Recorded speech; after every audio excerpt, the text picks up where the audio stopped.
हाय दोस्तों। तो मैं आज एक नई रिव्यू वीडियो लेके आया हूँ।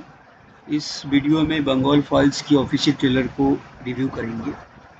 इस ट्रेलर में हमने हमें क्या बताने की कोशिश किया है ताकि हम इस मूवी को सिनेमा घरों में देखें। जो हिस्ट्री में हुआ है, इतिहास में जो भी हुआ है उसको हम समझें।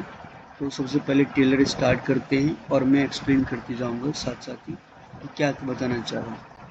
तो सबसे पहले इस ट्रेलर में ये बताया गया है कि जो माइनॉरिटी फैमिली बंगाल में थी वो चाह रहे थे कि 2050 तक कि हमारे जो माइनॉरिटी कम्युनिटी का जो कम संख्यक लोग हैं उसके कुछ बच्चे प्राइम मिनिस्टर बने। तो इससे ये होगा कि डेमोक्रेसी होगा, क्योंकि 1947 में डेमोक्रेसी नहीं था।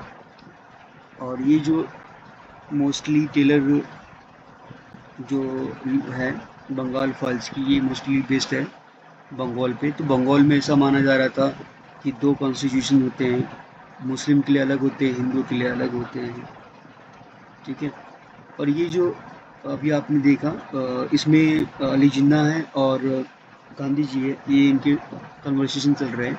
गांधी जी चाह नहीं रहे थे कि इंडिया पाकिस्तान विभाजित हो, बट मोहम्मद अली जिन्ना उन्होंने इंडिया पाकिस्तान को अलग करवाया। और उसके बाद वो कोलकाता भी चाह रहे थे। तो इसमें ये भी बताया गया है कि कोलकाता मतलब वेस्ट बंगाल की क्या इम्पोर्टेंस है। यदि वेस्ट बंगाल पाकिस्तान में चला जाता तो इसका इफ़ेक्ट इंडिया पे क्या पड़ता। क्योंकि जो बंगाल की संस्कृति है, बंगाल की कल्चर है, बंगाल की भाषा है, बंगाल की स्वीट्स हैं, ये सारे विश्व में प्रसिद्ध है। तो यदि यदि ये बंगाल पाकिस्तान का पार्ट होता तो इसके बारे में बताया गया है।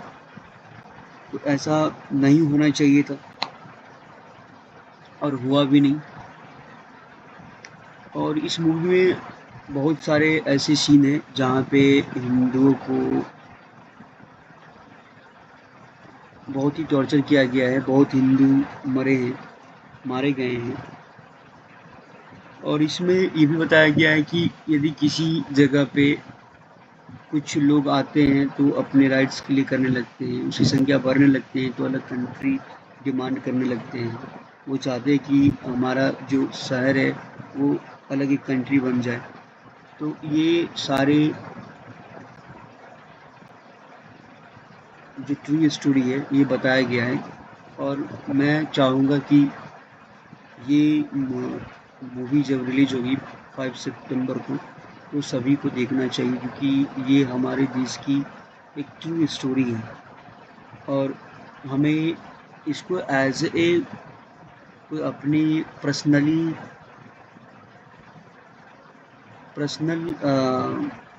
व्यू से नहीं, मतलब आप इसको एक नॉलेज बेसिस पे देखो कि कैसे हुआ था, क्या क्या पार्टीशन कैसे हुआ और क्या डिमांड्स था अली जिन्ना का। इसके सारे जो इन्फॉर्मेशन है वो हमें देखना चाहिए। तो मैं यही रिकमेंड करूँगा कि इस मूवी को आप देखो। इससे आपको ये पता चलेगा कि हमारे पास्ट में क्या हुआ था, 1947 के बाद क्या हुआ था, लोगों की भावनाएं कैसे थे, ठीक है। तो ये 5 सितंबर को हर एक सिनेमाघरों में रिलीज़ होगा, तो हमें ये मूवी देखनी चाहिए, ठीक है। धन्यवाद।